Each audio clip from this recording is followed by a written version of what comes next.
It's time for Screen Junkies Movie Fights. Oh, what in the world? What's going on, everybody? Movie Fights, it's happening. Hashtag Movie Fights Live. Gotta give a shout out to my little friend Percival and Owl Nation, hoot hoot. So, we are in phase... Sorry. Movie. What was that? that was my computer. Oh. I usually have the sound off. Caught in a time loop already. We're looping, Hal. We're looping. I thought JTE was like throwing a weird like sound effect out. I usually have the sound turned off, but I was listening JTE's with the throw up an chat. owl pick? Don't worry about it. What a start. What a start. Everything's broken. Slowly. Thanks for joining us, everybody. We're in the second phase of the I almost got Dan Murrell-a-thon, and Dan is fighting. Oh, this is one of my favorite fights when these guys, normally they collaborate. Today they are at odds. Sometimes when you're collaborating, you might be at odds over a joke or whatever, but today only one will leave here the victor. It's the Honest Trailer Fights, and first off, we have the head writer for Fandom Entertainment. He's a former Movie Fights champion of the world. Brief was my reign, but yes. Hey, to wear the strap means to wear the strap. I don't care who, you know. Spencer Gilbert. It's What's good to going be back, on, Hal. Spenny? Thank you. It's an honor and a privilege.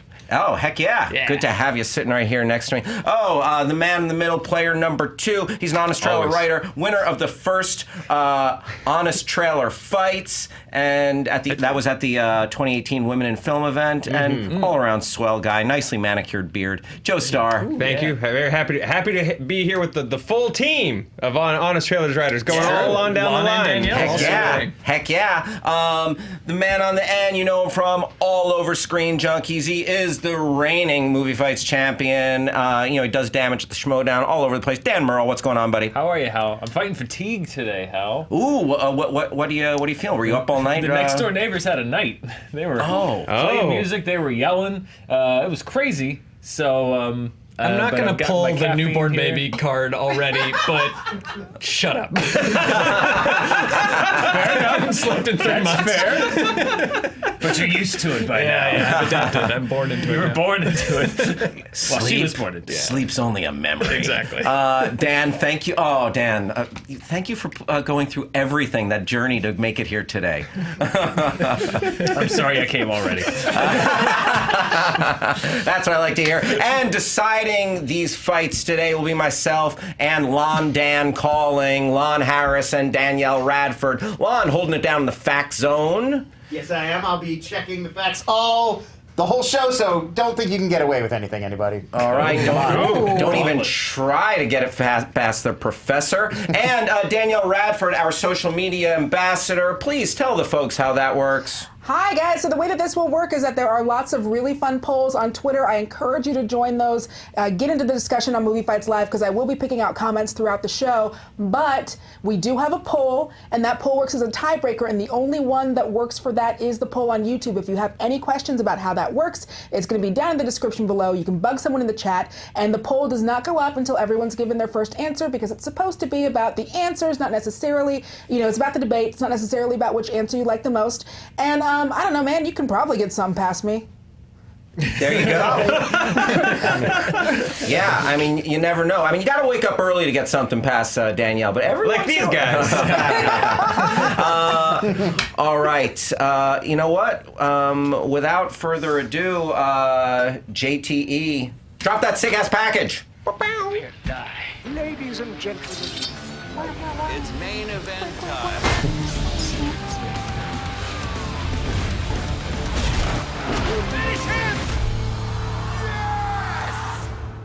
Yeah, thanks, Thor.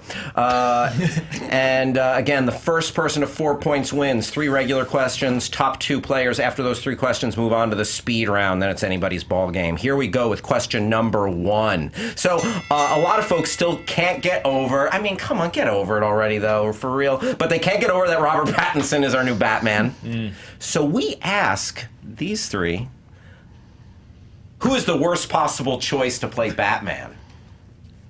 Worst possible. Whoa. Dun, dun, dun, dun. And What was that from? What's your Who's me, man?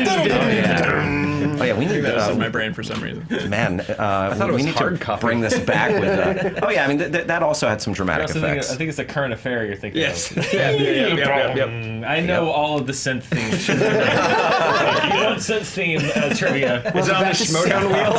It's a slice. 90s TV synth themes is a new slice on the wheel, so I had to I'm going do to give you my one, homework. Dan. An easy one. Dun, dun, dun, dun, dun. Well, that's law. They put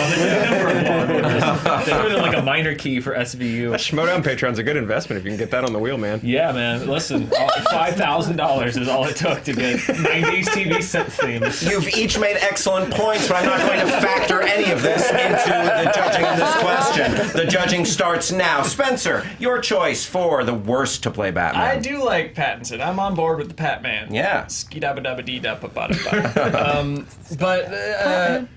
The way I arrived at this was I was thinking about what you need for a great Batman, and then thinking of who inhabits like the opposite of all those characteristics. So you need to be convincingly portray someone with like a maniacal drive and focus to play Batman. This man does not have that. Someone who can convincingly portray like peak human physical ability. Someone who can pull off the charm of a Bruce Wayne, like the suaveness, the debonair air of a Bruce Wayne, and someone who can play themselves off as a brilliant detective, and who I think could never do any of those things is America's current and always sad sack, William H. Macy. I guess I'll elaborate on that in future arguments, but for now, enough said. All right, WHM, William H. Macy. Oh man, you see that picture of him with the balloons? Okay, So sad. Joe. Well, Hal, for one thing, congratulations on the rock on your finger. Ah, thanks. Yep. This will not be taken into account into his judging. Don't want to be. I just, I'm here to be with my family and to win. A lot of issues go into this man trying to play the Bat. Some are on the business end. Some are on the actual. He would just on set produce a terrible Batman in a final product. His name is Steven Seagal. Present day Steven Seagal, specifically. There's a lot of problems that go into Steven Seagal. A lot of problems in that picture. A lot of problems with that picture. JT, why did you stretch that picture out horizontally? He did not, Danathan. Nice.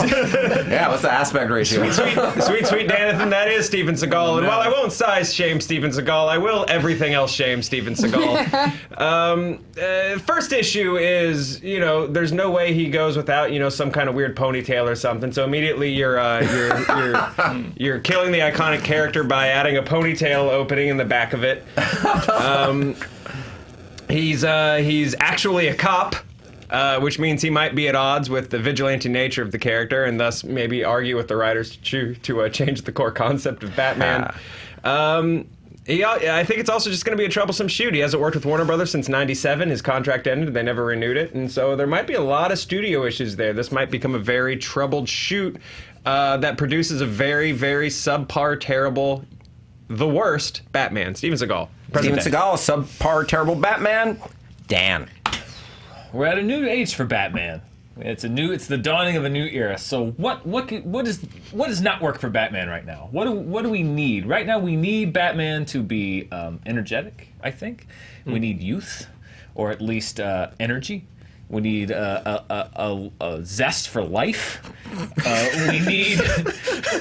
We just need some indication that whoever's playing Batman has any interest whatsoever in doing the part. Someone who does not have any of those things is Bruce Willis. Oh. Bruce Willis exists. That's all I can really say. Think in your mind, when was the last time you saw Bruce Willis bring some life into a role? When was the last time you watched a Bruce Willis role and you thought, wow, he really put a lot into that. We gave Bruce Willis credit for doing well in Glass, literally because he did not fall asleep on screen. That is the bar that Bruce Willis has to clear at this point. Everything that Batman needs right now, Bruce Willis will not provide. And to add on to that, not only will the performance itself be a train wreck, the promotional tour will be an absolute disaster, because if there's anything Bruce Willis hates more than acting at this point in his life, it's doing interviews. And the promotional tour that this Batman movie would require of Bruce Willis would not kill him, it would kill the industry of journalism, entertainment and otherwise, physically, because he would murder all of them. So Bruce Willis, worst possible choice in every aspect for Batman. All right, Dan claiming Bruce Willis will murder journalists. Fight it out, everybody. Thank you so much for bringing that up, Dan. You asked when the last time Bruce Willis has displayed, zest for life. Well, zest for life, putting that aside, but like presenting himself as like a credible threat. It is in his promotional tours, and that's why I think he still has it in him to play the Bat. I have never, like you said yourself, murdering a journalist. He's never seemed more intense and more intimidating than the junket for Red 2 when he's with Mary, what's her name from Weeds? Mary Louise Parker. And he looks like he is about to kill the person sitting across from him. There's a genuine menace that he's capable of channeling, and I think the right director could bring that out of him again. He's menacing when he doesn't need to be, but did you see Death Wish? He literally plays a vigilante who murders people, and he walks through the whole movie like I think what he's doing there, Dan, is he's really channeling the Bruce Wayne that we're going to get in a Dark Knight Returns style story. An old, broken Bat, years in the future, he's tired, he's over, he's got to go out for one last poor person punch before he finally hangs up the cape. One last PPP.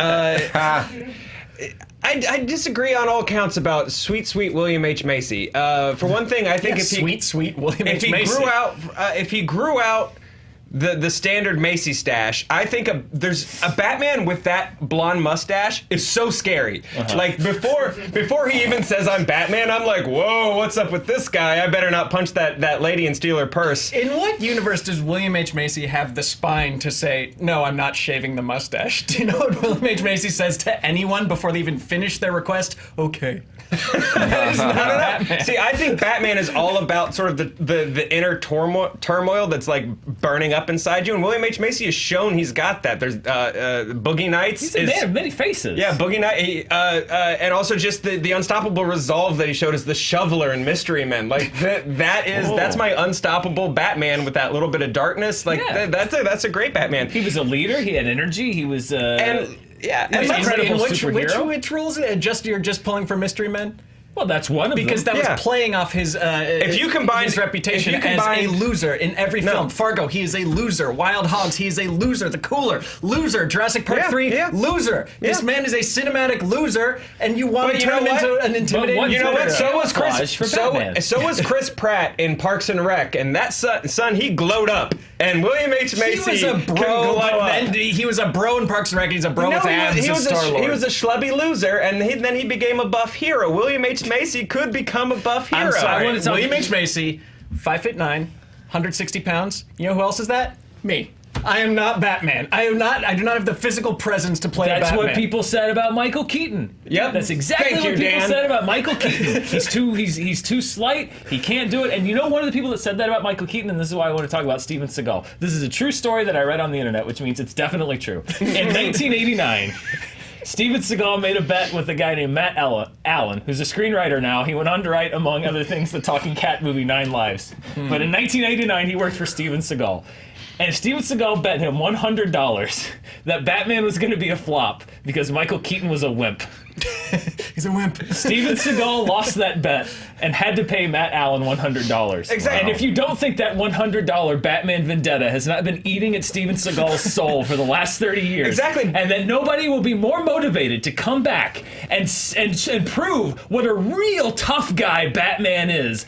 That man is Steven Seagal. I think that bet in itself proves that Steven Seagal doesn't understand what goes into Batman. You know what's so important in big movies these days? Global distribution. You know whose Batman movie wouldn't be distributed in Estonia or either Ukraine because he's not welcome in those countries because he's friends with Putin? Steven Seagal. I'm sorry. You're going to lose so much to Steven Seagal. Box office powerhouses of Well, I was going to say, Estonia Steven Seagal and Bruce Willis, for that matter, their movies are only released in the Philippines now. I'm pretty sure they're entirely financed by like Malaysian government embezzlement embezzlement money, and that's the only place they play. They're I only agree, global which is why stars. Bruce Willis Yeah. is not a viable box office option But for also, Batman. let me bring up that point. If you're gonna kick off a Batman, you're gonna kick off another shared universe or something. Seagal puts out a movie maybe every other week. He's so busy already. Like, He'll find the time. when is he gonna make would make the room to time. do a Batman movie when he's doing like Viewer to Kill and Thrill Knife I think and you guys, Gunfighter those are 6? Life is a 3 days and treasure. he's done. You guys very rightly pointed out that there is a certain darkness to William H. Macy, but it's not a heroic darkness like Batman. It's not a focused rage darkness.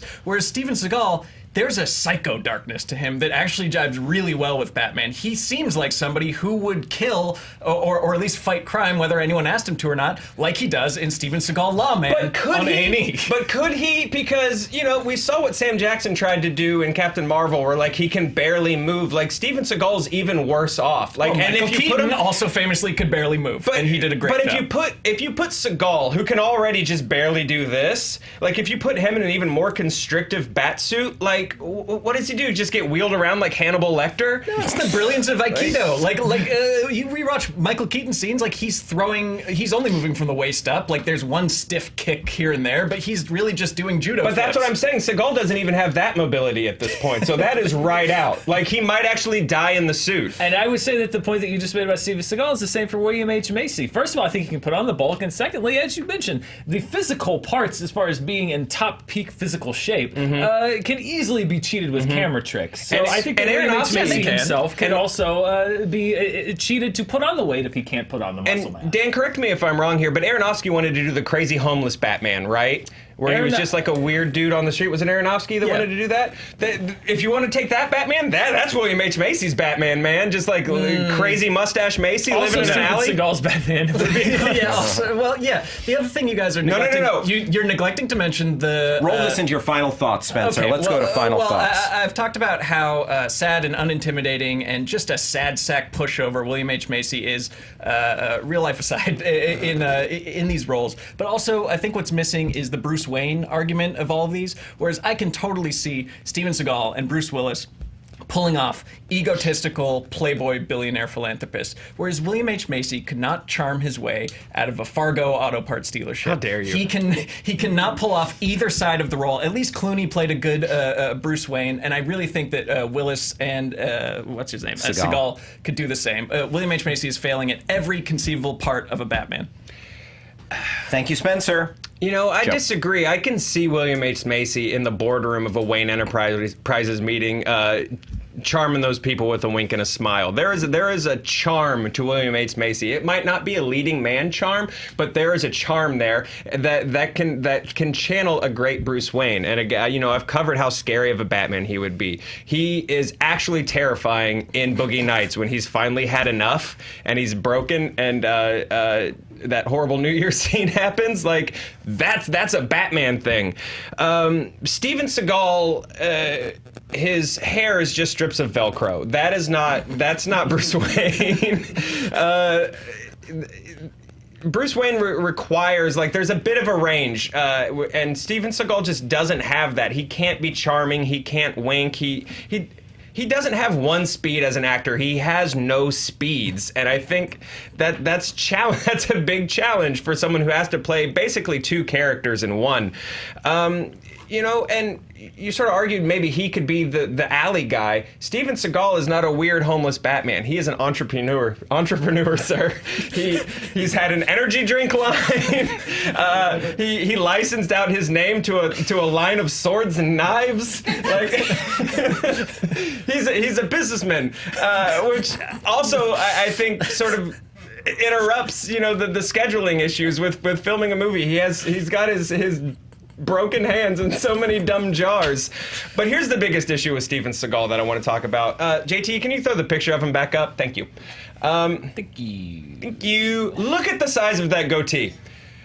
That big, giant black square. Now picture the Batman mask around it. It will blend directly into the mask and make his mouth hole look unnaturally small, and no one will be able to look away from that. I think that in itself is a terrible choice for Batman, because if you just picture that tiny little square where his lip is as the only hole in the Batman mask, like, that looks ridiculous. Absolutely ridiculous. For a role. How you want that man to shave that? No, sir. A solid chin. Yeah, that's how we got to know him. Yeah. All right, Joe playing the goatee card.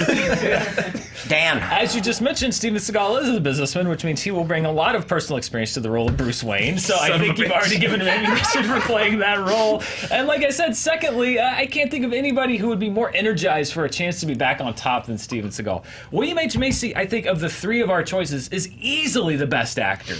He can adjust. He's done a lot of different kind of roles. He's not always the sad sack. He's done comedy. He's done drama. He does a lot of different kinds of roles, and I think he's the most adaptable, which I don't think makes him the worst choice. He can play a Bruce Wayne. He's not a a George Clooney Bruce Wayne, but there have been lots of different kinds of Bruce Waynes. Michael Keaton was a little more of an introspective one. So I think that William H. Macy is a great actor, and if he was tapped to be the Bat, I think he'll become what the role needs him to be.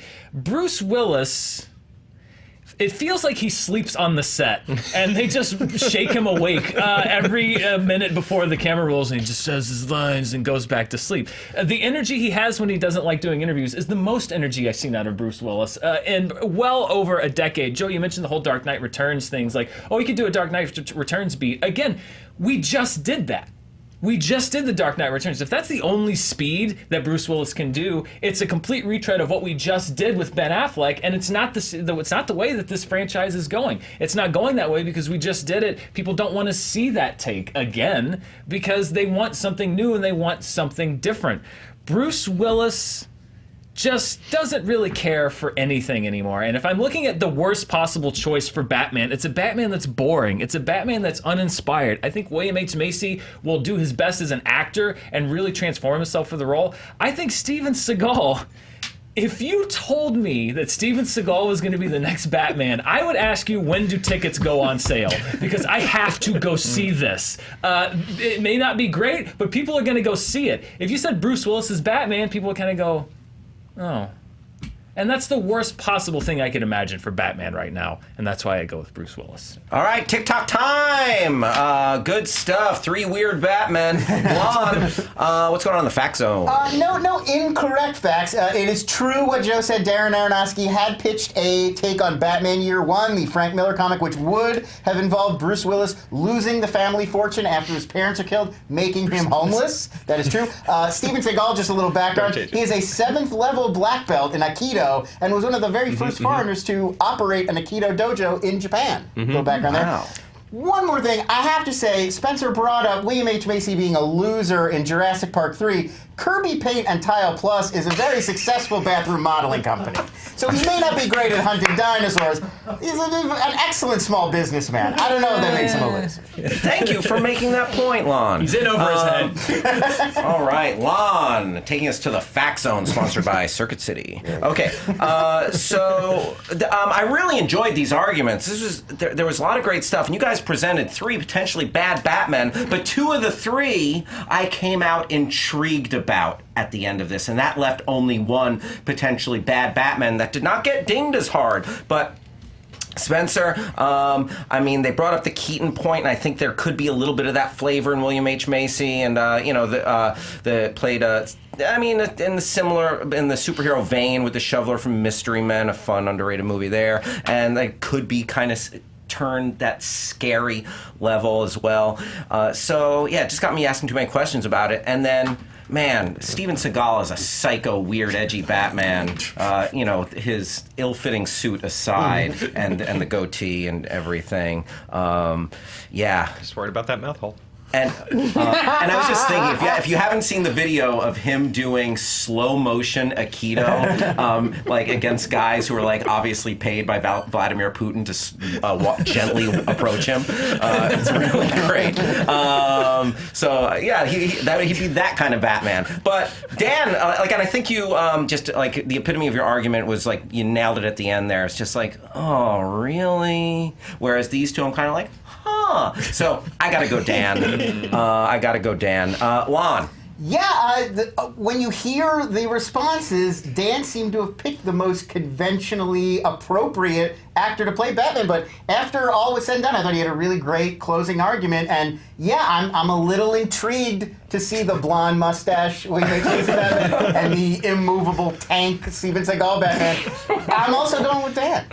Dan, you're getting that point. Bruce Willis. Danielle, what did the poll have to say? All right, with 59% of the vote, it was present-day Steven Seagal. Bruce Willis at 24%, William H. Macy at 16%. Some of the other things that we got quite a few DJ Qualls. I know. You can bulk up. That's a comeback story. Yeah. We had a few Gilbert Gottfrieds. We had... I'm the Batman! Terrifying. I don't know if you've ever been to Gotham City. Oh, what about this? Batfleck. Somebody tweeted, "The city needs me!" Those are really good. We had some Iggy Pops, and then someone said Joey Lawrence would make the best one, and of course Benji Bilderman coming through with a great Photoshop of President Steven Seagal in a Batman costume. Heck yeah. Oh, man. Heck yeah, that's because that guy's powered by Tibetan goji juice powered Steven Seagal energy drink, baby. He's the chef and the only one Bruce Willis, I could just picture him coming out at Comic-Con. A lot of fanfare when he comes to the stage.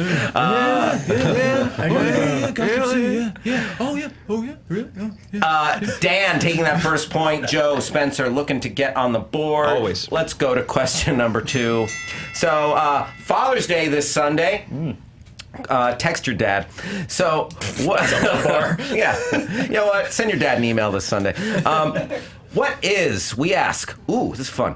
What is the best father-child character duo from any movie? Okay? Best father-child pair-up in any movie. And we're going to start with player number 2, Joe Starr. You know, Hal, Yeah. dads can be great. They can really help develop your character. They can teach you morals. They can teach you wrong from right. But just as often as not, they're awful. There's a reason there's a term called daddy issues. Screw you, Dad. And so I'm gonna go with the dad who just sort of sidesteps all the really bad stuff and just goes for the good stuff, like keeping you safe and stuff like that. And I'm going to go with the T-800 and his son, John Connor. As Sarah says herself, who better to be a dad to John than a guy that can't feel, only shows up to do his job, does it well, and then when it's time to go away, falls in some lava with a very encouraging thumbs up. I can't ask for a better father figure to a boy that's supposed to lead the forces of humanity against evil robots in the future than that. All right, going with the father figure and child relationship, T-800, Schwarzenegger, and John Connor. Thank you, Joe. Dan. I'm going with the biological father-son relationship. Unconventional. And I'm going with one that is not what you would call the ideal. It is an imperfect relationship, but it's one that I think gets at the core of what a lot of fathers and sons go through, and that is Henry Jones Sr. and Henry Jones Jr., a.k.a. Indiana Jones, from Indiana Jones and the Last Crusade. What I like about this duo is, like I said, they are not the perfect father-son team. As a matter of fact, they start the movie off somewhat estranged from each other. There's been a wedge between them, a wall between them, a lot of grief over the death of Indiana Jones's mother, some imperfections, some bad blood from the past.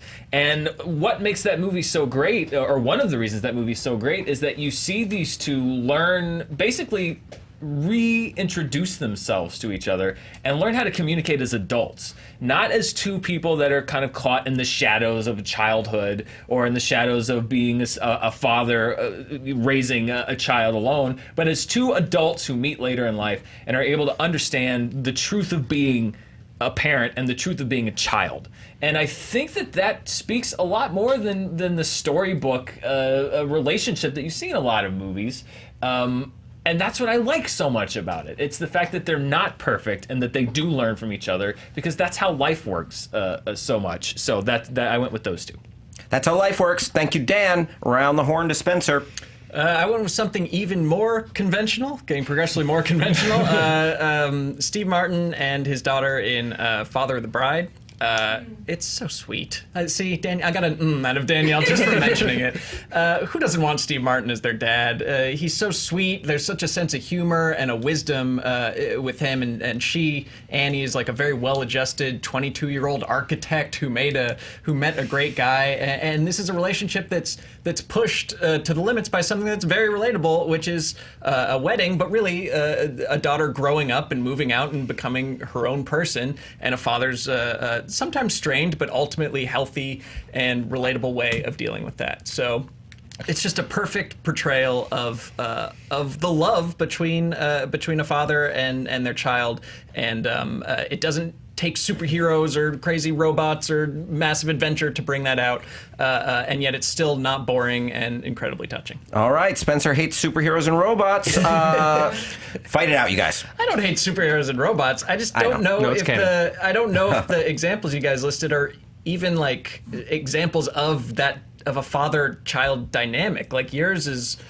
John Connor does more teaching of the Terminator than the other way around. It's like this muddled thing where like Kyle Reese is his dad. I think you'll find in a few years that your daughter teaches you a lot. Sure. At the same time, like you're erasing Sarah Connor, sir. Sarah Connor is doing 99. That is a nuclear family. No pun intended. There are other members of the immediate family in Father of the Bride. I can't remember their names. Steve Martin's wife. I think there's another daughter. There's an obnoxious son. I think. Yeah, there's a Culkin. It's just a weird dynamic that's not really like father anything. It's like boy and robot friend who he then has to euthanize. No, I disagree, actually. I think the interesting thing about the T-800's arc is that he learns about humanity via fatherhood and via taking care of this child, and I think that's really interesting. Minus all the weird human things that crappy dads do that'll screw up their kids. The Joneses, man, that's a screwed up relationship right there. He left him alone all the time, reading his books. He didn't teach him any useful skills. Like the kid almost became skillful, like just in spite of his dad. They banged the same lady in Germany or in Austria. That's probably gonna be some therapy. Their relationship just seems to be in high stakes. We're tied to a chair, and the Nazis are trying to set us on fire situations versus like actual simple father-son stuff. Whereas the T-800 and John fix a car together, learn how to shoot a minigun John together. Does not fix that car. Stuff. Well, he sits around and watches, just like I did, and I turned out great. But you said it in your opening. The Terminator, T-800 doesn't have to do any of the hard stuff. He gets to come in Neither there. did Mr. Senior. No, Mr. Senior very much did. No. See, you're talking about the relationship like it stopped, like it ended where it starts. The movie ends with Henry Jones Sr. Looking at his child about to be consumed by the very quest that consumed him his entire life, which is this obsession with the Holy Grail. That moment where he's holding his son over this chasm, this bottomless chasm, and Indiana Jones is saying, "Dad, I can get it. I can get it." And he says, "Indiana, let it go."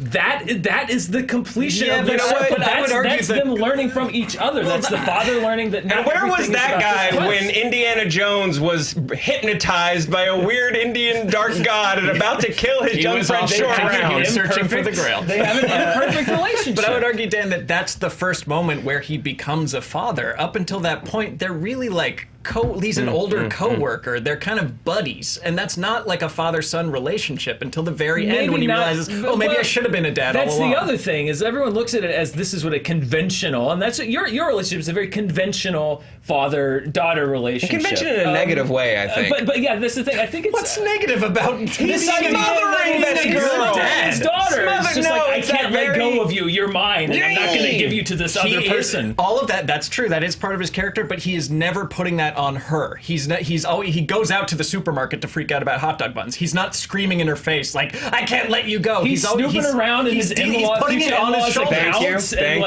Trying to he takes a peek at this in-laws family who he's never met before, and then he lies about it. Well, he falls off the balcony and covers. He's trying to sabotage the wedding. He doesn't. No, think he's not. He has her. an perfect opportunity to sabotage the entire wedding when the fiance blows it up, and he convinces him to get back with his daughter at great personal expense to himself. That is a self-sacrificing dad, and that's the guy he's always been. He didn't just turn into that because of the Jesus cup. I just want to clarify one thing. The question, it's not who's the best dad or what's the best relationship. The wording of the question is, what is the best father-child character duo from any movie? So you could have a totally dysfunctional duo that could have a crappy one, but mine is an actual example of a father and daughter just clarifying, relationship. Though, it seemed like we were going I to think best she's dad more of a for plot device for Steve Martin's dad hijinks, whereas I think the T-800 and John are actually a duo. They learn from each other. They grow from each other. They're sort of like a yin-yang koi fish thing, circling. One can't really exist without the other. Whereas, again, she's more of a platform for like Steve Martin's hijinks to do horrible toxic dad things. And the Joneses are just sort of at odds until that end where, yes, he does have his come to Jesus, and God, you're Sean Connery, so good, and I just always want to give you props for it. But I think as a duo, like, they're always just sort of at odds in terms of like a father-child dynamic. It's sort of toxic, and it doesn't work. Whereas these two the characters actually feed off of each other. Their arcs are directly connected to each other. That's why I like them as a father-child duo. Well, I will argue that Annie Banks is not like a cut-out nothing character. She has a personality. She's driven. She's smart. She's fallible. She interprets the blender the wrong way and freaks out. And just because her problems are relatable doesn't mean that she's not a character. Or because her problems aren't universal and the things that we all go through.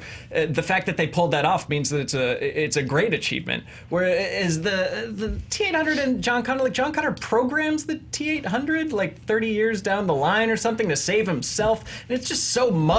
I don't get what the relationship is with them. It's protector, but it's also teacher, but it's also brother. Yeah, but it's also a dad. And when John has to say who the T-800 is to him, he doesn't say, this is my dad. He says, this is Uncle Bob. He is like a fun he's uncle. like the fun uncle that comes into town for a week and then lowers himself into lava, like uncles do.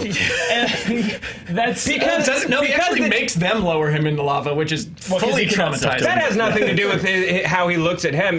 That's him being clever because the T-800 has been teaching him tons of survival skills, and so roll us into your final thoughts, please, Joe. Dad would just lead to a whole lot of questions. Uncle Bob is him smartly saying, "Don't ask me any more questions," and the response to that is, "Okay, Uncle Bob." Clearly, they have succeeded.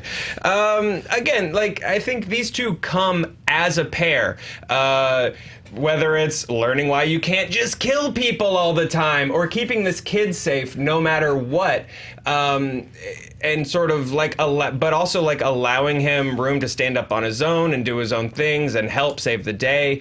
By the end of the movie, he's taught John a sense of responsibility almost. At the beginning, he's just riding around with Budnick from Salute Your Swords to You Could Be Mine, a great Guns N' Roses needle drop. And at the end, he's, because of the T-800 sort of guiding him, helping along. Yes, Sarah Connor taught him some stuff, but the T-800 is really the one that helped his character get into focus, not like character on the page, but like moral character. And I think that's really, really cool. And they do it without, it's the most pure version of a father-child duo, without any of the extra I'm too controlling of my daughter, or I was a crap dad to my son, but I had a moment of validation, and that means I'm a great dad. I think it's all there on the page right there with the T-800 and John Connor. Thank you, Joe. Also, to be noted, Budnick popped up in the last season of Different Strokes. Thank you, Hal. Dan. I did not know that. I feel like we're cutting Sarah Connor out of the picture a lot in this Terminator John Connor thing. I mean, the Terminator learns a lot of stuff from John, but I don't think just learning something and becoming someone's friend makes you a great father figure. With George and Annie Banks, again, I feel like it's a typical dynamic, but it's not something that you haven't seen in a lot of other rom-coms and a lot of other movies. I think what makes, for me, the Henry Jones and Indiana Jones dynamic more believable is that it gets to I think the truth of not just the men that these people are separately or the authority of a father figure, but the idea that together they are better, and they don't know that until the end of the movie, which is that by the end of the movie they both they understand the importance of family. I have a very imperfect relationship with my dad. I really relate to that movie because it's this idea that, not every relationship is the storybook and you grow up together in the same house and, you go home on the weekends and you play catch and all that stuff. So I think that there's a truth there that's not necessarily reflected in the idyllic picture of a father-child relationship. And that truth is that sometimes you have to revisit things later in life. And the reason they're a great duo is that by the end of it, they realize that they're not, neither one of them are fully whole until they're with each other, and it fills that void. It's the void that Indiana Jones has been trying to fill his entire life by globe-trotting around and doing all this stuff. It's the void that Henry Jones has been trying to fill his entire life by looking for the Grail. That's why at the end of the movie, he's okay with telling Indiana Jones to let it go. It's because they have actually progressed in their relationship. They've rediscovered each other, and I think that's so much more true in a lot of ways to how parents and kids a lot of times interact with each other and what that relationship can mean than just like the Hollywood version of what a parent and a kid are, which is like, oh, you taught me something, or you're really protective. It's this idea of like, these are complicated relationships that evolve over our lifetimes. And that's what I love about that movie and those two characters. Thanks, Dan. Spencer. You are a gifted rhetorical genius, Dan, because you had me almost believing that the relationship between Indiana Jones and his dad is not the Hollywood version of a father-son relationship when they're hunting Nazis on Zeppelins together and chasing after the Holy Grail after being like stranded on an epic quest. Like, what are you talking about? This movie is slapstick. This movie, you're imbuing this with a depth that I'm glad you found there, but is just not on the screen. He's like just Indy's opposite and like played for jokes for 90% of the movie until, again, too little too late. He realizes he should have been there at the end and has a brilliant moment, and that his whole character is amazing because of Sean Connery's performance. There's nothing inherent in that character that's especially moving or especially father-like except for Sean Conneryisms. Like, you love him, and that's why you love that character. I think I've already said enough about the T-800 and John Connor, who I don't really get. Their buddy, that's his robot friend. It's like the E.T. Elliot relationship. Like, what are they to each other? Are they dating? Are they related? I don't know. And then again, like it's complicated, like so many father-son relationships. It's complicated, and Father of the Bride shows you that like even the nuclear family father-daughter relationship is not without its trials. It's not without its challenges. It's not without its extreme love and its bonds. And what a father is willing to do is more than just protecting his daughter. It's about, and the daughter, on her hand, is able to express so much gratitude and love to her dad back that, yeah, it is a healthy relationship on screen. And I think that's beautiful and doesn't happen very often. Time. All right. Happy Father's Day. Don't forget to DM your dad. Lon, what's wrong facts? I'll DM your dad.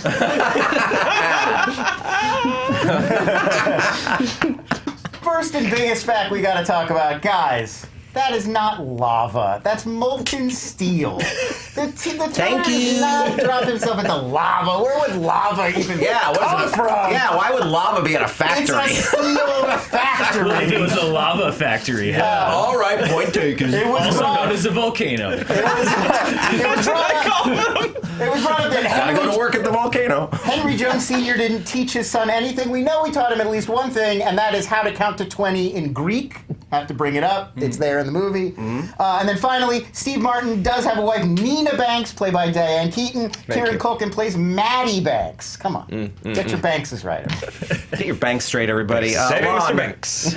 Please go ahead and tell us who you thought took this. I mean, three really strong arguments. I was actually going with Joe for a long time, but I felt like, there were a lot of good counter arguments against him. I did really like his piece about, like, the Terminator taught John Connor to do stuff. It's very, like, dad-like, but I felt like he got kind of eliminated by a lot of the counter-arguments, so it really came down to Spencer versus Dan.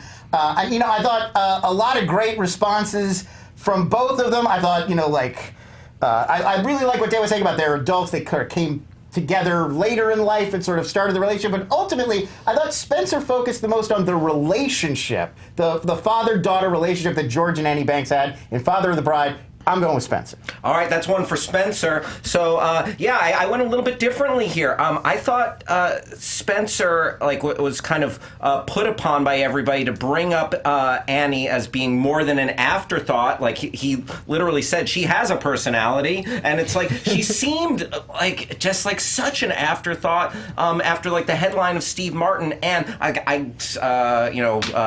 truth be told, I can't name that actress's name. It didn't come up. I wouldn't have known the character's name, and I feel like we didn't do justice to that part of this duo question. So for me, it came down to Joe and Dan. I thought Dan had a lot of great points, but Spencer then, I thought, helped Joe's argument with a potential takedown that he attempted when he said, what is the T-800 to John? Is he a protector, or is he student? Is he friend?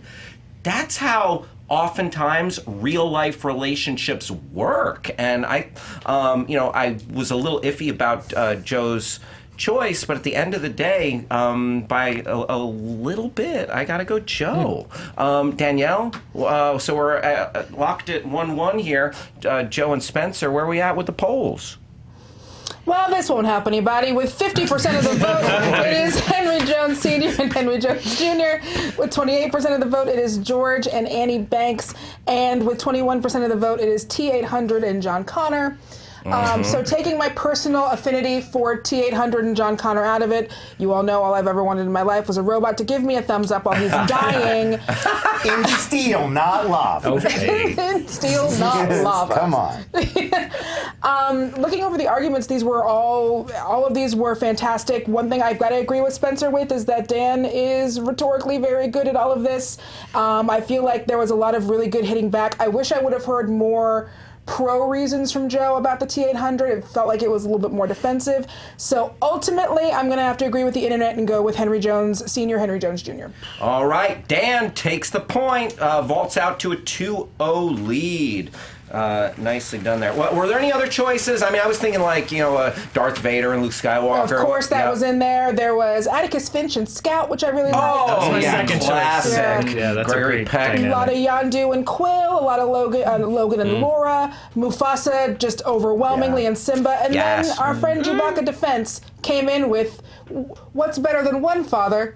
3 fathers with 3 men and a baby. Oh, yeah. Gutenberg's Tom Selleck and Ted Danson. There we go. Did the question say duo? I can't remember. Yeah. Okay. You couldn't have picked it. Yeah, 3 men and a baby. Yeah, which quartet? Which father-child quartet? To just settle on, like, one of I'm those 3 just saying dancing.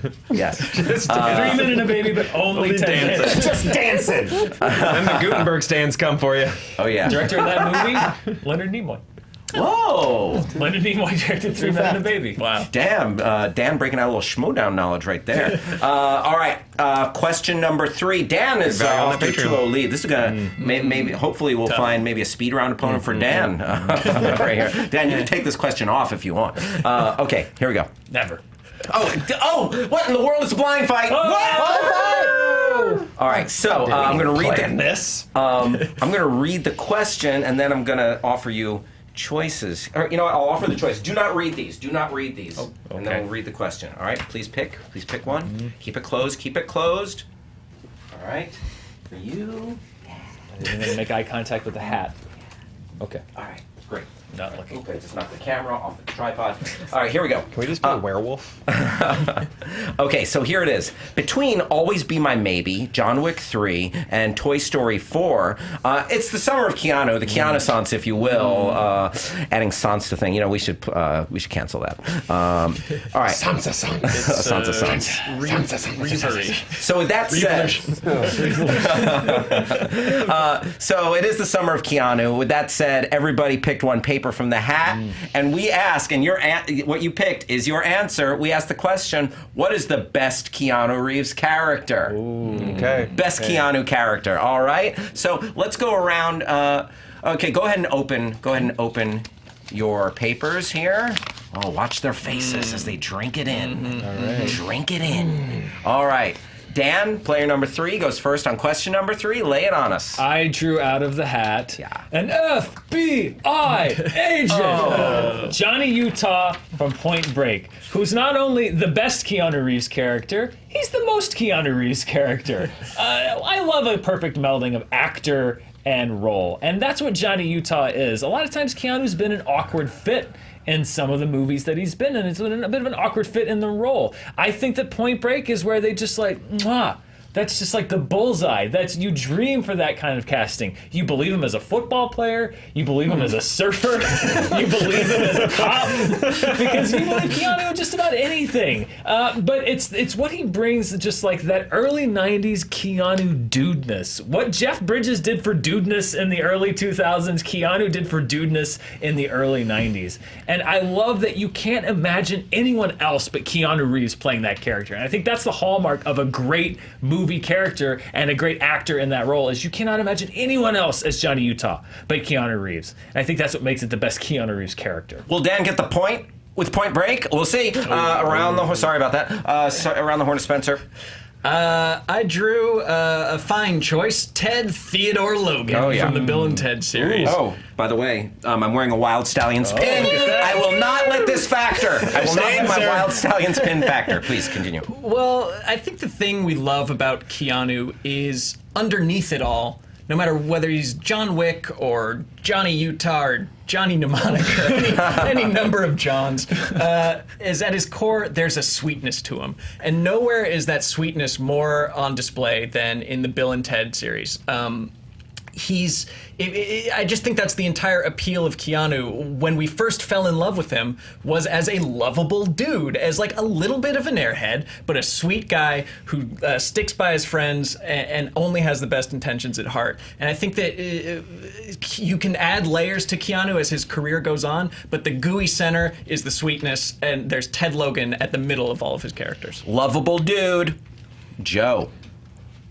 Let me kill 50 dudes in this room right now because I got John Wick from the John Wick trilogy. I think John Wick is the perfect Keanu balance. It has he just mixes so many of the things that we love about Keanu, because he's not a character actor that disappears into a thing. You're just gonna get like a tenet of Keanu for like each of his characters, and I think this one mixes them so well. You get that bit of zen, you get that bit of like sadness that sort of is just below the surface, you feel with Keanu Reeves. You get that ability to just kill the hell out of things that he pulls off so believably well. Like, you believe that this guy can gun through a room full of people.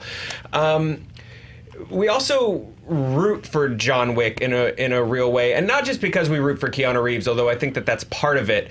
It's because John Wick not only has that blank slate that we can project our love for Keanu onto, but because of the setup of the character. He lost his wife, he lost his dog, he lost like the life that he had worked so hard to build after leaving behind the garbage.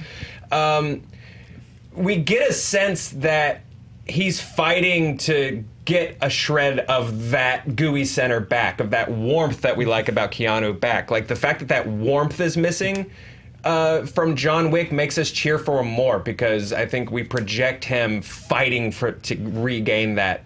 And I just think that just makes him such a meaty character for Keanu to play, and the best Keanu character. Yeah, fight it out. Remind me what the question is. Is it the best Keanu Reeves character? What is the best Keanu Reeves character? So yeah, to that extent, I would argue that John Wick is not the appeal of John Wick. It's the direction, it's the choreography, it's the stunt crew, it's the style of that film.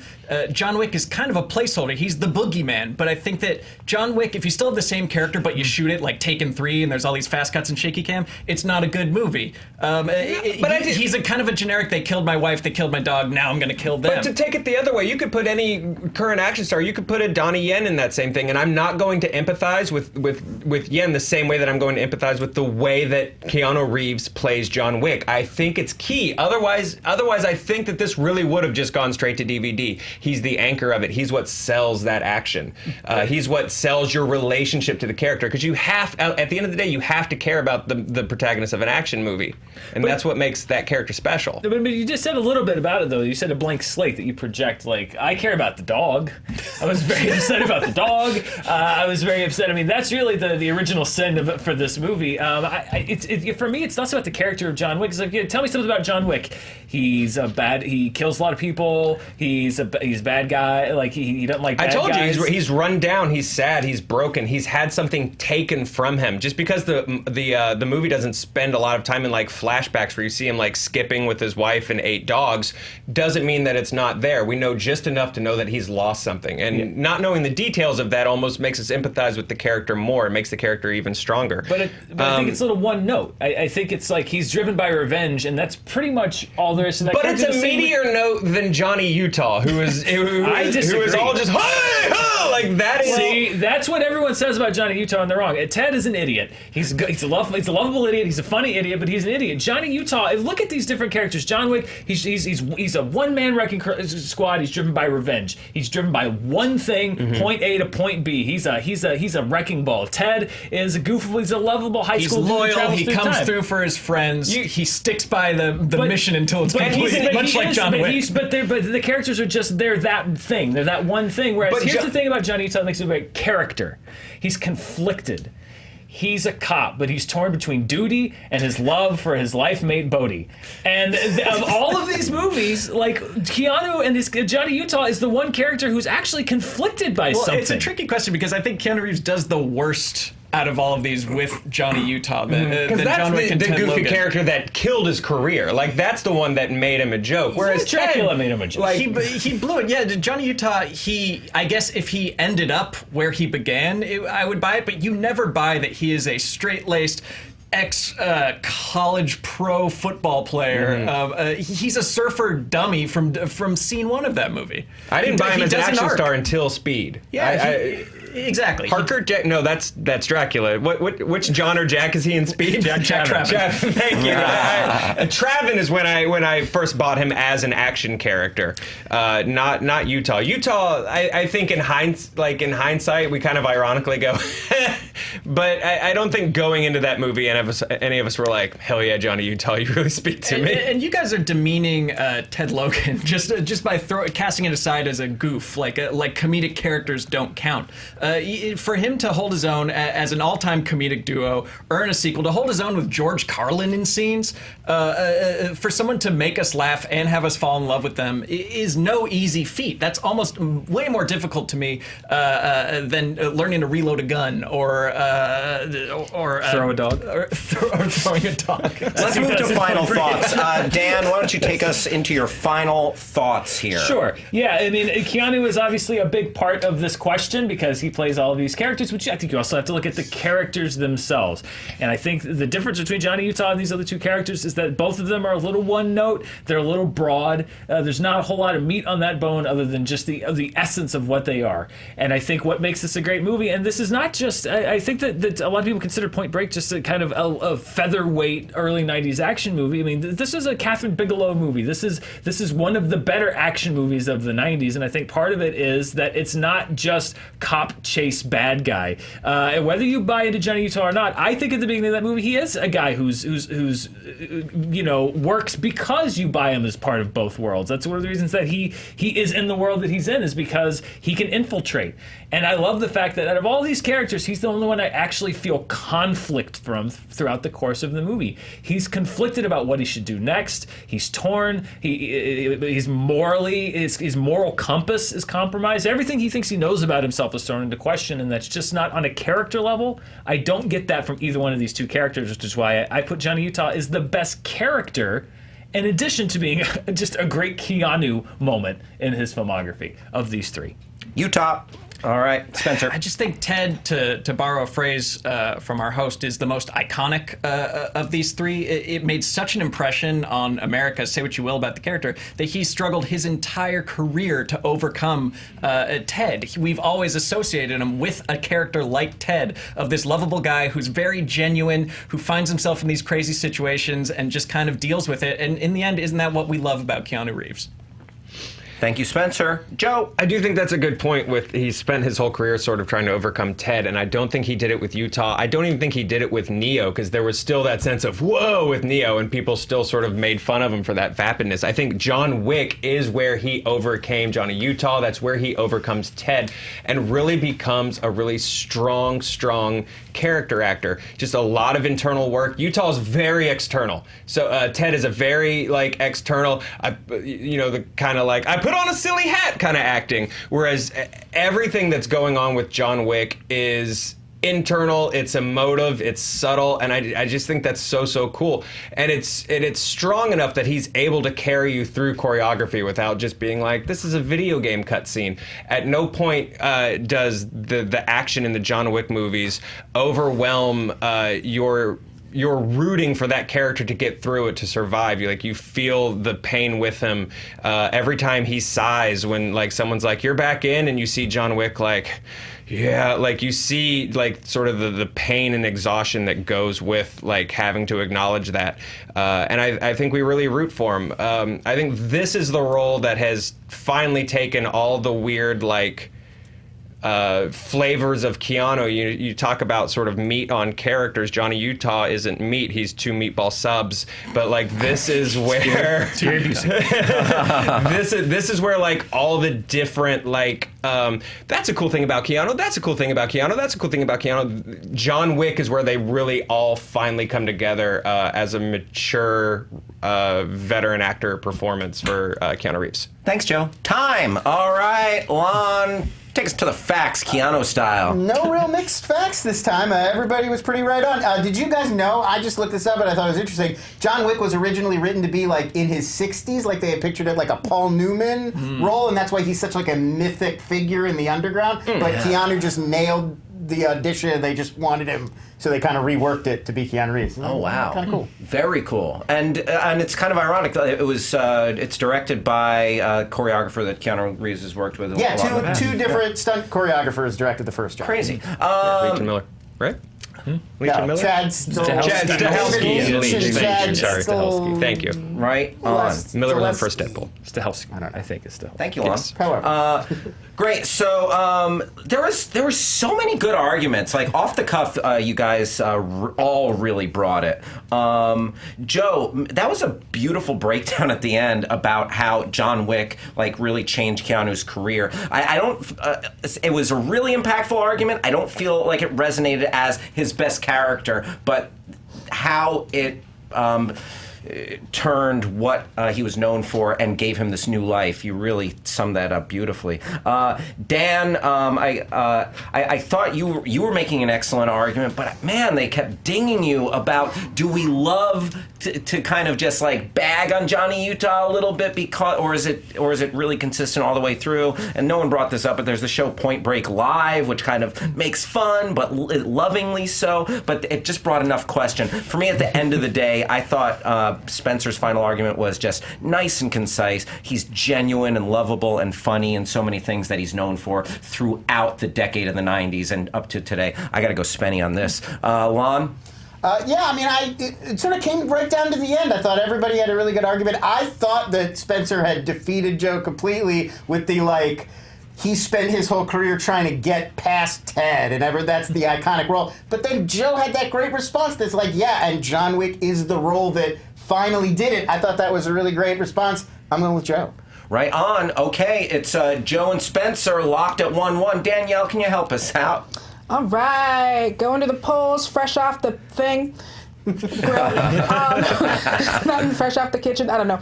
At 46%, we've got John Wick with 28%. It is Ted Logan with 24% and Johnny Utah. A lot of other, basically the only 2 other things that were in there were Neo or Keanu Reeves as himself. Which should have been in the hat. Keanu Reeves in real life. What were the other things in that? I assume Neo was in there. 2 more in the hat here. If you haven't seen Always Be My Maybe yet. Speed. Jack Traven from Speed. Jack Traven. And Gotta be Neo. Traven would have been hard to argue. Traven would have been real hard to argue. Yeah. I don't know. Just that one scene where he's trying to rip the belt off the bus is so great. It was just cans. Just cans. All right, so that means Joe and Dan are going to the speed round. Spencer, I thought you did fantastic. Thank you for favoring us, my good man. Hang out. Yeah, I'll hang. Yeah. All right, so it is 2 for Dan, 1 for Joe, and we go to the speed round again. We ask the question, shout out your answer, and then you'll, in the order that you answered, you'll have 20 seconds to elaborate. Each player gets 20, and then followed by 10-second rebuttals in that same order. Here we go. Question 1.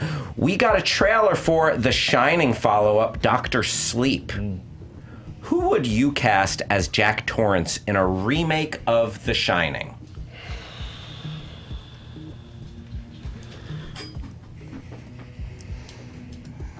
Stanley Kubrick estate has signed off. They're letting you remake The Shining. 5, 4. Mark Ruffalo. Ruffalo. Tom Cruise. Okay. All right. We got Ruffalo. We got Cruise. We'll start with Joe and Ruffalo first. 20 seconds on the clock. I think what makes Jack truly terrifying is that transformation from dad doing his best to horrifying door-axing monster. And I think Ruffalo could give you both ends of that spectrum, whereas I think Tom Cruise is already in the picture at the Overlook Hotel, like out the gate. Watching Ruffalo fall apart, I think, would be really, truly terrifying. This sweet man...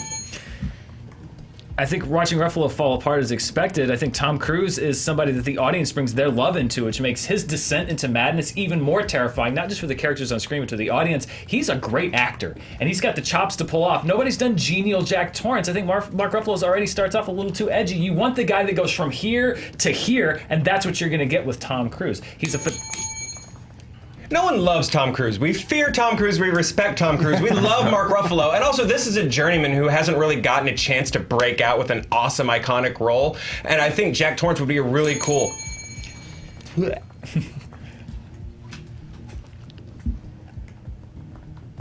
I think that Tom Cruise hasn't gotten the chance to do this kind of role, a true psychopath. We've seen shades of it with things like Magnolia, but I think this is an opportunity and something that's really special. Mark Ruffalo's done a lot... Time. Okay. Woo. Here we go. I think that you could Ms. Radford. You've seen Smidges up with it, and then you just name his IMDb. Danielle, what are you thinking? Okay, these were both fantastic answers. I really like the answer for Mark Ruffalo, talking about the transformation to dad to monster. Why did I write Monster Buffalo? That's fine. But someone who can do both.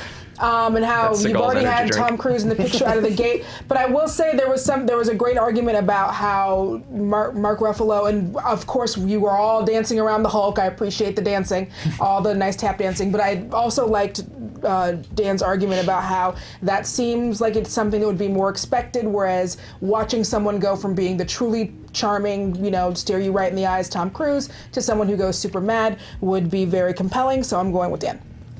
1-0 for Tom Cruise and Dan. Lon? Both great outside the box answers. I wasn't expecting. I thought both fighters did a really great job, but I have to say, ultimately, I was kind of more won over by Dan's, like, Tom Cruise going from good guy, likable movie star Tom Cruise to, like, crazy psychopath. That does sound very compelling. I'm going with Dan as well. Dan going to get that point. Dan is taking it to game points. Spenny, did you have any thoughts on this answer, by the way? I was going to go Shia. Oh! Interesting. Yeah, maybe a little too young. I like Tom Cruise. Yeah, but letting Shia uncork it. But like Tom Cruise is nice for 1 second, the next second he's jumping on the couch. Yeah. All right, here we go. Question number 2. It's game point. Joe, you need to keep her going. Fast and Furious. We can't do a movie fight without talking about Fast and Furious at some point. Because we're a family. Oh, yeah. So they're going to get an animated series on Netflix called Spy Racers. Oh, hell yeah. What movie franchise originally aimed at adults would inspire the best cartoon series? I'm going to take you through the premise of that question. Aimed at adults? Fast and The Furious? first Fast and Furious movie is absolutely not aimed at children. Come on. Sorry. Yeah, do you want to fact I'm out of the check? game, Is I'm it sorry. even rated R? No. I mean, I have to look that up. I don't know if it's rated R, but it's definitely not one more time. Yes, we've really had a full conversation since I asked it. Fast and Furious will get an animated series on Netflix called Spy Racers. What movie franchise, originally aimed at adults, would inspire the best cartoon series? Not mature adults, but adults. Yeah. What movie? It was PG-13. The first one. PG-13. Great. What would inspire the best cartoon series? Silence of the Lambs. Oh, my lord. Silence of the Lambs. Now we're talking. The Island of Dr. Moreau. Was a movie, kids. Val Kilmer was it. Do we accept that? Because we said what movie franchise is the question. There have been multiple movies made out of Island of Dr. Moreau, so I think on a technicality, there's remakes. Sorry, I'll step back. Movie franchise. I mean, I think we could accept it. No, it's cool. It's cool. Danielle? Joe looks like he's thinking. Okay. Scream. Great. All right, so we have Silence of the Lambs. We have Scream. Dan, you answered first. 20 seconds begins when you speak. The best adult movie to cartoon adaptations are the ones that are hilariously obvious about sanding off the edges and making it for kids. And I love the idea of taking Hannibal Lecter from this into like, let's go, Clarice. And then like, Dr. Lecter, where are you going? Like, I would tune in to watch that show every single week. Just like when RoboCop had the show. I love the fact that you take these crazy... Fun Ghostface and Teen Nev. They're best friends. They go on adventures. They save people from spooky situations. They solve mysteries. They get into wacky, gothy adventures. The Beetlejuice cartoon had nothing to do with Beetlejuice, and people adored it. And I think that's what you do with Scream. You could sell Ghostface plushes. Nev Campbell could voice the character, so she'd come back. We've already had Scooby-Doo. I don't need Scream-Be-Doo. I want Hannibal Lecter. I want crazy, cartoony Hannibal Lecter. It would be hilarious. Kids would like it. Adults would enjoy it. They're already cartoon characters. The problem, Dan, is I don't know what your Silence of the Lambs cartoon is about, whereas Ghostface and Nev are gonna go on horror movie rule-based adventures. It's gonna be super fun, super exciting. Kids are going to adore it. And Silence of the... All right, wow. A lot of fun stuff here. Dan, you get a point for Scream-Be-Doo on my pun-o-meter. Because coming up with that off the dome, very impressive. But my point for this round goes to Joe because I could actually see what his was, and I have a hard time just seeing how exactly yours would translate, Dan. So I'm going one for Joe. Danielle? Yeah, I gotta agree. As much as I do want to watch and see how they make cuddly Silence of the Lambs, Joe had a very clear pitch for what his movie was going to be, and I like that he waited until the end to give you the knockout with what that we hadn't seen that from yours. That was a fantastic offensive move, so I'm going with Joe. Joe, you got that point. It's 3-2. Here we go. Still game point for Dan. And let's ask this. Men in Black International hits theaters this weekend. Which classic Will Smith film should get a sequel next? Wild Wild West or Hancock? Wild Wild West. Okay, we have Dan with Wild Wild West. Joe, you get Hancock by default. Dope. Joe just got Hancock. Hancock? Dan, 20 seconds begin when you speak. Wild Wild West has the best thing that you want when you're making a sequel, which is untapped potential. There's so many crazy things that you can do that were not explored in the first movie. You can go back, you can correct the mistakes that were done the first time. Hancock is over. That story's over. Anything added to that story is superfluous, so you're just going to be forcing these characters back together when the whole point is that they need to be apart. Wild Wild West can actually redeem...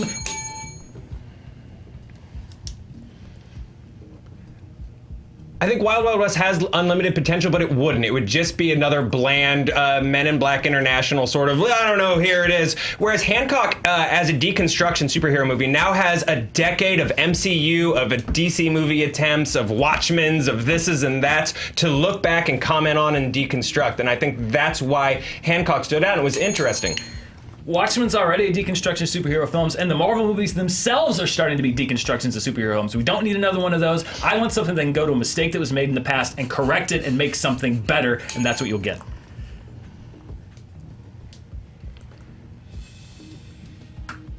I think that's a weird place to start your movie from. Hey, we're sorry, we're going to do better this time. Whereas Hancock, I think, could be fresh and have more to say and bring in Will Smith really strong and really confident and really like take the MCU down a peg. Okay. Lon, where are you at on this one? Joe came out so good in the first round. I was really like, yeah, like this is a great case for why you would do more with Hancock, but I felt like it kind of fell apart at the end, and I felt Dan sort of finished stronger with there's so much in this world of Wild Wild West that you could try to do again. I have to go with Dan. Yeah, I also thought Dan had strong arguments and nice parries to Joe's effective arguments. So I go Dan as well. Dan, you just won movie fights. How does it feel? Well, I hear from the people watching at home, not good. I'm sorry. I don't know what to say. It's a pleasure fighting. I like to fight. Oh, yeah. I like fighting. I like to do this show. It's fun. This is fun for me. I hope it's fun for you because it's fun for me. Yeah, you're a cineast. You're a wordsmith. You did forensics in high school, right? I did debate in high school, yeah. Very nice, very nice. Dan, anything else? Any shout-outs? Any box office predictions for the weekend? Yeah, Toy Story 4 is great. You can see that review over on Fandom Entertainment right now. Yeah, it looks like it might be another ho-hum weekend with Men in Black. Opening, we'll see, but yeah, look forward to Toy Story 4 because it's really I liked it a lot. So it opens next week though. So really nothing for this week. Okay, bide your time until Toy Story. Like Men in Black. It's a good 2 hours in the air conditioning. Late night looks funny. Late night I haven't seen. I want to see Late Night. Yes, that looks good too. Cool, thank you, Dan. Joe STARR, fun stuff all day long. You are known for fun That's stuff my all day bumper long. sticker on my car.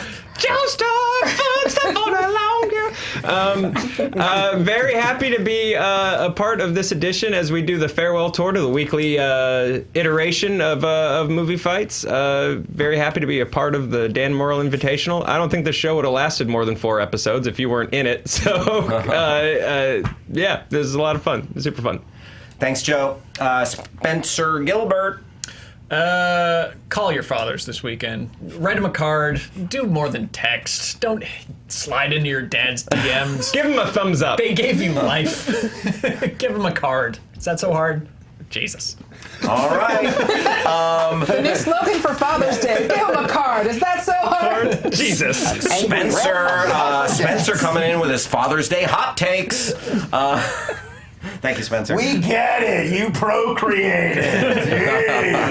Lon Harris, thank you, sir, for holding it down in the fact zone. My pleasure. I also love dads. I'm not one, but good job, dads.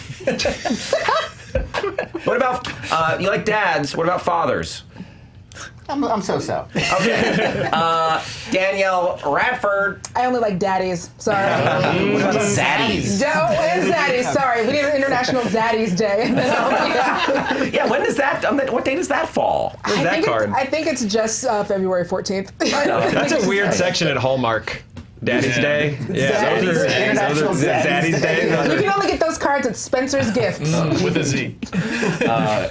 New Eddie Murphy movie, Zaddy Daycare. I'd watch it. You know what? Big Yeah. Zaddy. Bring it back, Big Zaddy. Thank you guys. Thanks everybody. Thanks JTE and Billy Biz. Please, don't forget to slide into Dad's DMs and hit me up on Twitter and Instagram at Hal Rudnick for lots of fun, dumb stuff. And thanks for watching, everybody. Dan, we'll see you. Let's do this again next week, huh? Oh, there's a humdinger on board for next week. Yeah, Lord, yeah. I don't even know what this is going We to got be a like. doozy. All right, tune in next week, and It's gonna thanks be again for raw. watching. Bye-bye.